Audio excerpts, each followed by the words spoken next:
بسم الله الرحمن الرحيم. خفيفتان على اللسان ثقيلتان في الميزان.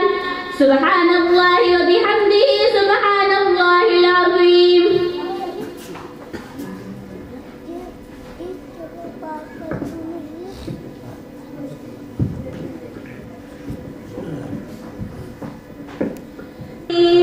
وبه قال حدثنا أحمد بن أشتاب قال حدثنا محمد بن فزيل عن عمارة بن القعقاع عن أبي زرعة عن أبي هريرة رضي الله تعالى عنه قال قال النبي صلى الله عليه وسلم كلمتان حبيبتان إلى الرحمن خفيفتان على اللسان ثقيلتان في الميزان سبحان الله وبحمده سبحان الله العظيم. بسم الله الرحمن الرحيم. وبه قال حدثنا أحمد بن أشتاب قال حدثنا محمد بن فضيل عن عمارة بن القعقاع عن أبي زرعة عن أبي هريرة رضي الله تعالى عنه قال قال النبي صلى الله عليه وسلم كلمتان حبيبتان إلى الرحمن خفيفتان على اللسان ثقيلتان في الميزان سبحان الله وبحمده سبحان الله العظيم.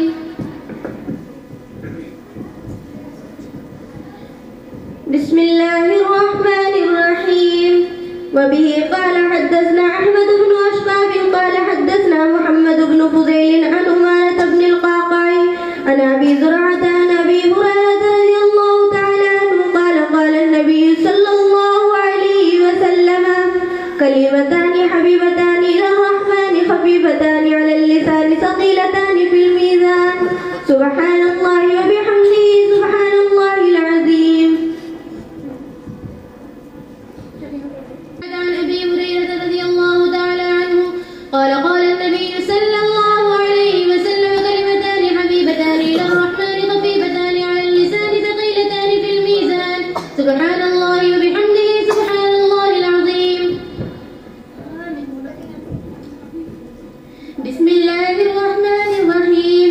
وبه قال حدثنا أحمد بن أشكاب قال حدثنا محمد بن فضيل عن عمارة بن القعقاع عن أبي زرعة عن أبي هريرة رضي الله تعالى عنه قال قال النبي صلى الله عليه وسلم كلمتان حبيبتان إلى الرحمن خفيفتان على اللسان ثقيلتان في الميزان سبحان الله وبحمده سبحان الله العظيم.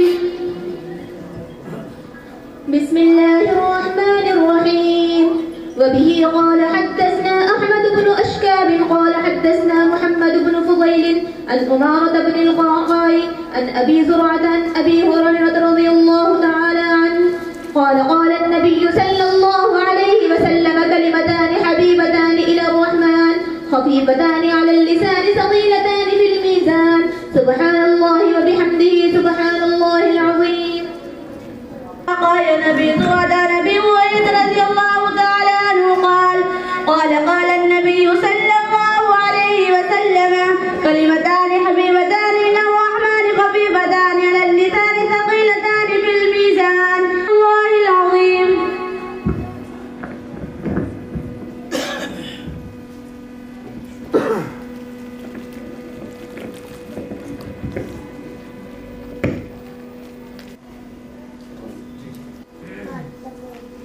جو اس سال اس مدرسے سے فارغ ہو رہی ہیں مبارکباد پیش کرتا ہوں کہ اللہ تعالیٰ نے آپ کو یہاں تک پہنچایا. چند سال پہلے آپ نے جو سفر چھوٹی چھوٹی کتابوں کو پڑھ کر شروع کیا تھا آج وہ بڑی بڑی کتابوں کو ختم کرنے کے ساتھ ختم ہو گیا ہے. اور اس طرح آپ عالمہ بن گئی ہیں اصطلاحی معنوں میں. یہ آپ کے لیے بڑی خوشی کا دن ہے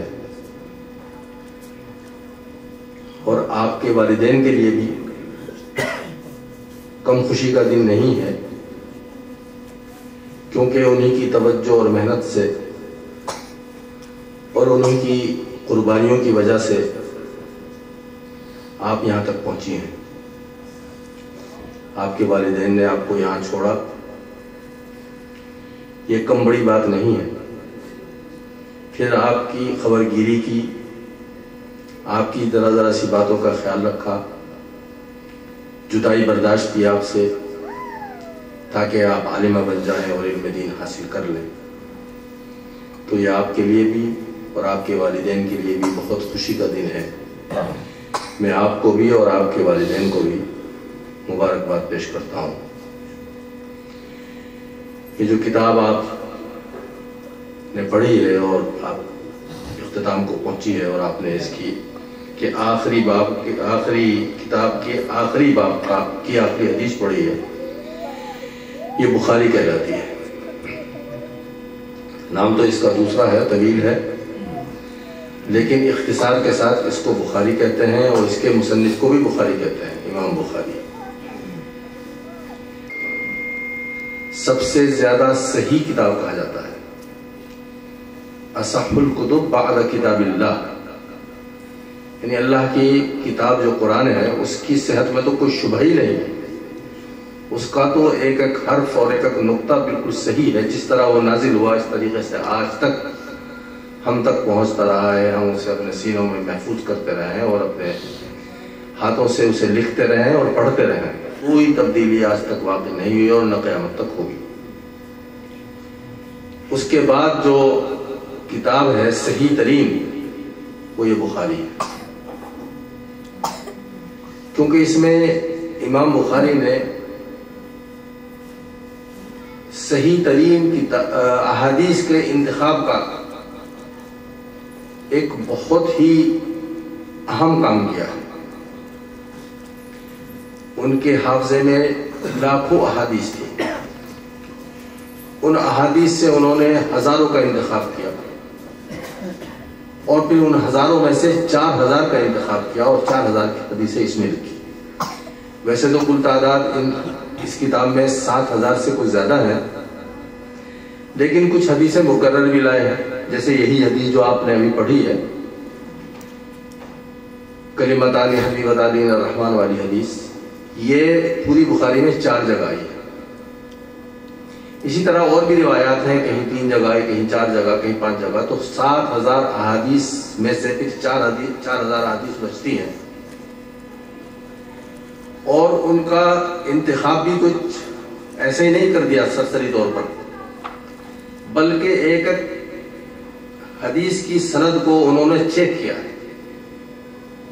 اس کو کھڑے کھوٹے کو دیکھا ہے کہ کون سا راوی کس اہمیت کا حامل ہے، اس کا حافظہ کیسا تھا، اور وہ کس کردار کا تھا، اس نے ہم سے یہ بات کس طرح نقل کی ہے اور ہم تک کس طرح پہنچی ہے۔ تمام مراحل سے گزرنے کے بعد انہوں نے ایک حدیث کو اپنی کتاب میں درج کیا۔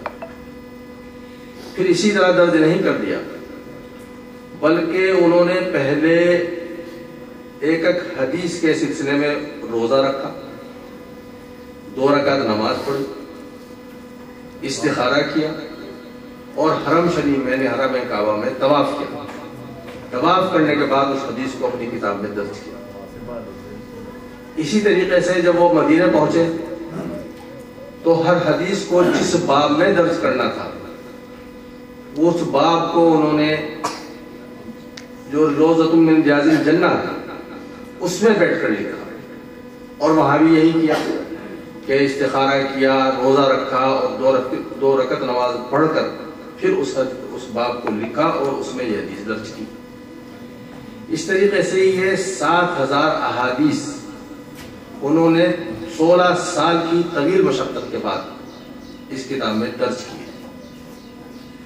اور پھر اللہ تعالیٰ نے اس کتاب کو جس مقبولیت سے نوازا ہے، جس شہرت سے اور عظمت سے نوازا ہے، تاریخ اسلام میں، تاریخ انسانیت میں اس کی کوئی نظیر نہیں۔ جس دن سے یہ کتاب لوگوں کے ہاتھوں میں آئی ہے اس دن سے مستقل پڑھی جا رہی ہے، مستقل اس کو لوگ پڑھ رہے ہیں، اس کو ختم کر رہے ہیں، اور اسی پر پہنچ کر ایک انسان عالم بنتا ہے، ایک عالمہ بنتی ہے۔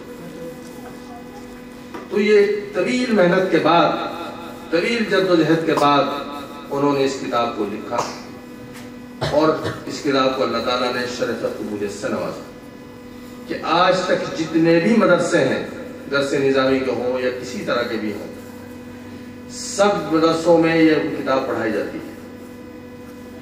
پھر لوگوں نے اس کو اتنا، اہل علم نے اس پر اتنا کام کیا ہے کہ اس کی سینکڑوں شروحات آ گئیں جو 20 25 30 40 جلدوں میں، ہر زبان میں اس کے ترجمے ہوئے ہیں، اس کے حواشی لکھے گئے ہیں، اردو زبان میں بھی اس کی 20 شروحات ہیں۔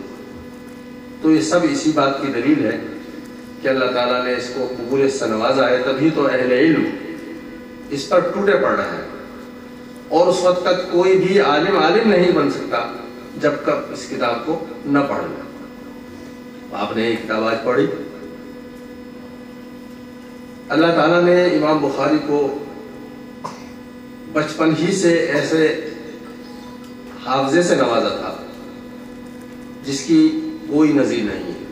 وہ 11 سال کی عمر میں ہوں گے جو وہ محدثین کی مجلسوں میں بیٹھا کرتے تھے، اور جو کچھ ان کے اساتذہ املا کراتے یا جو کچھ وہ اپنی زبان سے حدیث بیان کرتے تو وہ ان کے ذہن میں اتر جایا کرتی تھی، دل اور دماغ میں اتر جائے گا، ان کو لکھنے کی ضرورت پیش نہیں آتی تھی۔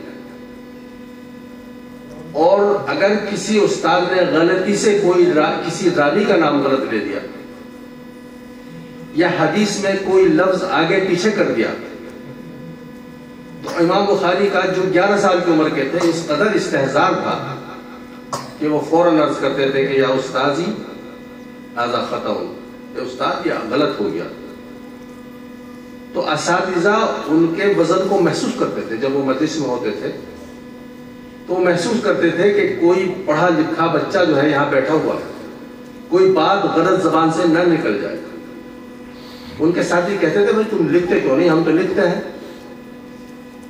وہ کہتے ہیں میرے تو یاد رہ جاتا ہے۔ امتحان میں ان سے پوچھا گیا کہ اچھا یہ بتاؤ اب تک تم نے کتنی حدیثیں سنی ہیں اس استاد سے؟ انہوں نے کہا کہ میں نے اب تک 20,000 حدیثیں سنی ہیں۔ اچھا سناؤ۔ انہوں نے سنانی شروع کر دی۔ تیسرا 10 ان کے ساتھیوں نے 10 حدیثیں سنائی جو غلط متن اور غلط سند کے ساتھ تھی۔ اس کے بعد وہ اس کے جواب میں کہتے رہے بھائی مجھے تو معلوم نہیں یہ حدیث، مجھے تو یہ حدیث معلوم نہیں جو تم نے بیان کی ہے۔ تو لوگوں نے پوچھا پھر صحیح حدیث کیا ہے؟ انہوں نے کہا کہ صحیح حدیث یہ ہے۔ تو جو غلط حدیثیں غلط متن کے ساتھ انہوں نے پڑھی تھی پہلے تو ان کو صحیح کیا اور پھر ان کو بیان کیا۔ تو اس طریقے سے 100 حدیثیں انہوں نے پہلے غلط بیان کی پھر صحیح بیان کی۔ یہ ان کے حفظ کا علم۔ انہوں نے بخارا سے مدینہ منورہ کا سفر کیا، مکہ مکرمہ کا سفر کیا، بغداد، بصرہ، کوفہ، کہاں نہیں گئے، اور بغداد سے کوفہ تک کے انہوں نے کتنے چکر کاٹے ہیں اساتذہ سے اپنے شیوخ سے ملنے کے لیے اور ان سے حدیثیں حاصل کرنے کے لیے، ان کا کوئی شمار نہیں۔ اس جد و جہد کے بعد انہیں ایسے مرحلے بھی آئے کیونکہ فاقوں کی نوبت آئی، اور ایسے مرحلے بھی آئے کہ انہوں نے درختوں کے پتے کھا کر گزارا کیا، لیکن ایک دھن تھی، ایک لگن تھی کہ وہ علم حدیث کو حاصل کریں گے اور اس کو پھیلائیں گے۔ ان کے دل میں جذبہ پیدا ہوا کہ رسول اکرم صلی اللہ علیہ وسلم کی احادیث کا کوئی صحیح ترین مجموعہ میں مرتب کر دوں اور وہ لوگوں تک پہنچ جائے۔ ایک مرتبہ انہوں نے خواب میں دیکھا کہ وہ رسول اکرم صلی اللہ علیہ وسلم کو پنکھا چل رہے ہیں اور مکھیاں اڑا رہے ہیں، صلی اللہ علیہ وسلم کی طرف جو مکھیاں آ رہی ہیں ان کو اڑا رہے ہیں۔ انہوں نے تعبیر پوچھی وہاں کے اساتذہ سے، شیوخ سے، تو انہوں نے کہا کہ تم رسول اکرم صلی اللہ علیہ وسلم کی صحیح احادیث اور غلط احادیث کو الگ الگ کرو۔ چنانچہ وہ تعبیر صحیح نکلی اور یہ مجموعہ معرض وجود میں آیا، آپ دیکھ رہے ہیں۔ پھر ان کا جو یہ انداز ہے ترتیب کا، کتاب کو لکھنے کا، وہ بالکل نرالا ہے۔ کیوں تو حدیث کے بہت سارے مجموعے ہیں، 6 کتابیں تو آپ نے بھی پڑھی ہیں، ابو داؤد، نسائی، ابن ماجہ، ترمذی، مسلم۔ لیکن جو انداز انہوں نے اختیار کیا ہے وہ کسی بھی محدث نے اختیار نہیں کیا. یعنی ہر حدیث سے انہوں نے کئی مسئلے مستنبط کیے اور پہلے انہوں نے کتاب کا ترجمہ کہتے ہیں باب کے اندر جو وہ ایک آیت بیان کرتے ہیں یا کوئی عنوان قائم کرتے ہیں اس کو ترجمہ کہتے ہیں اور پھر اس کے نیچے حدیث لاتے ہیں. تو اس حدیث میں اور باب میں جو مطابقت ہوتی ہے اس مطابقت کے لیے انہوں نے ترجمہ قائم کیا. بعض مرتبہ یہ مطابقت اتنی معمولی ہوتی ہے اور اتنی مشکل ہوتی ہے کہ وہاں تک پہنچنا عام آدمی کے بس کا نہیں. بہت بڑے علماء تحیر کا شکار ہو جاتے ہیں, پریشانی کا شکار ہو جاتے ہیں کہ آخر اس باب سے اس حدیث کی کیا مناسبت ہے. یہ جو آپ نے ترجمہ پڑھا ہے اور اس ذیل میں حدیث آئی ہے اس کی مناسبت تو بالکل ظاہر ہے, لیکن بعض اوقات یہ مناسبت سمجھ میں نہیں آتی. چنانچہ ایسے پھر علماء آئے جنہوں نے باقاعدہ عمریں کھپائی اور غور و فکر کیا اور پھر کتابیں لکھی ترجمۃ الباب پہ اور امام بخاری کے منشا اور مقصد کو سمجھنے کی کوشش کی. اس کی ترتیب بھی الگ ہے. بعض محدثین نے اپنی کتابوں کو کتاب الطہارت سے شروع کیا ہے. چونکہ دین کے ارکان میں جو سب سے اہم رکن ہے کلمہ شہادت کے بعد وہ نماز ہے اور نماز موقوف ہے طہارت پر. جب تک طہارت نہیں ہوگی, باقی نہیں ہوگی, وضو نہیں ہوگا, تیمم نہیں ہوگا, اس وقت تک نماز نہیں ہوگی. تو اکثر محدثین نے اپنی کتابوں کو کتاب الطہارت سے شروع کیا. موطا امام مالک جو ہے وہ شروع ہوئی ہے کتاب الاوقات سے, چونکہ نماز اس وقت تک فرض نہیں ہوتی جب تک وقت نہ آ جائے. ابن ماجہ شروع ہوئی ہے کتاب السنت سے کہ اصل میں جو سنت ہی اہم ہے, جب تک اگر سنت کا اتباع نہیں تو کوئی بھی چیز نہیں. لیکن امام بخاری نے اپنی کتاب کو شروع کیا ہے وحی سے, کتاب الوحی.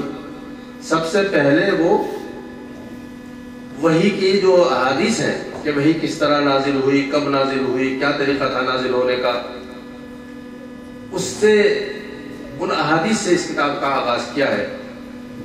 چونکہ توحید ہو یا طہارت ہو یا نماز ہو, زکوٰۃ ہو, حج ہو, جتنے بھی احکام ہیں شریعت کے, ان سب کا دار و مدار ہی وحی پر ہے. اگر وحی کا سلسلہ نہ ہوتا تو نہ قرآن ہوتا اور نہ حدیث ہوتی.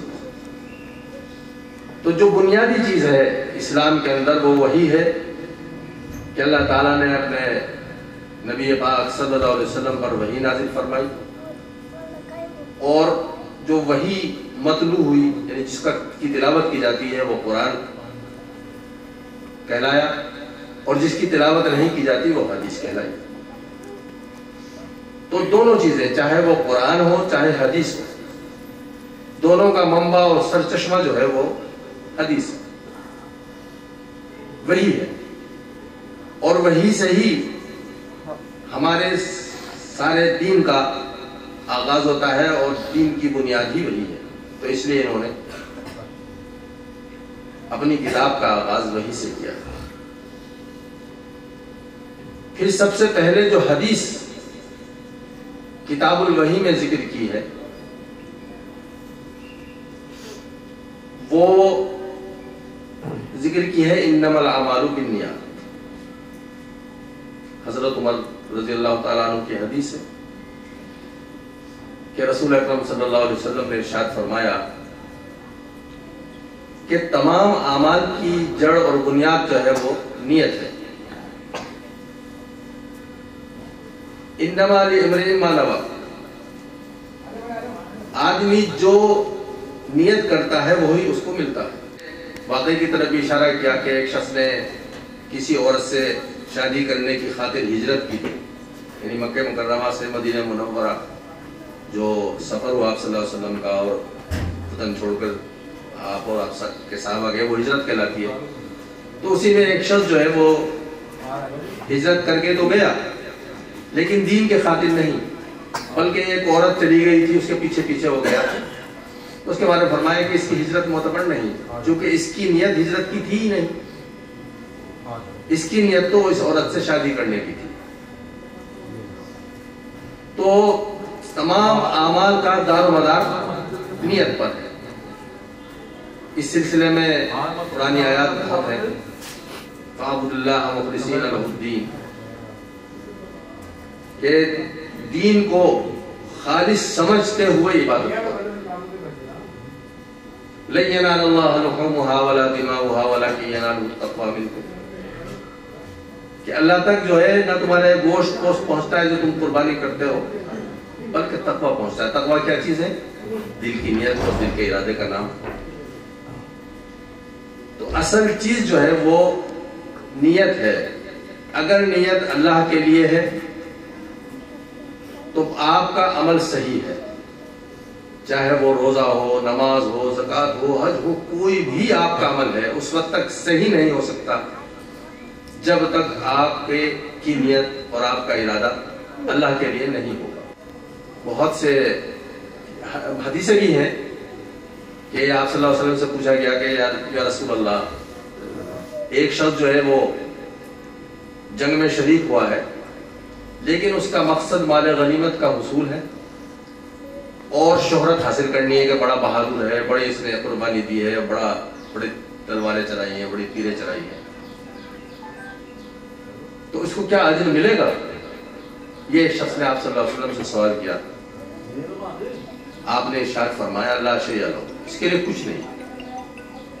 حالانکہ وہ صحابہ کے ساتھ جنگ کر رہا ہے اور کفار کو مار بھی رہا ہے اور زخمی بھی کر رہا ہے، لیکن جو اخروی ثواب ہے، جو شہادت کا ایک مقام ہے یا ایک غازی کو ایک مقام ملنا چاہیے، وہ اس سے محروم ہے کیونکہ اس کی نیت اللہ کے لیے ہے ہی نہیں۔ قوم میں میری ایک شبیہ بنے گی کہ بڑا بہادر آدمی ہے کہ جنگ میں حصہ لیا، تو اللہ کے رسول نے فرمایا کہ اس کے لیے کچھ نہیں، کوئی اجر نہیں۔ اس کے بالمقابل جن کی نیت صحیح ہوتی ہے، اگرچہ ان کا عمل معمولی ہی کیوں نہ ہو، اس پر اجر و ثواب عطا کر دیا جاتا ہے۔ ایسے بہت سے واقعات حدیثوں میں ہیں۔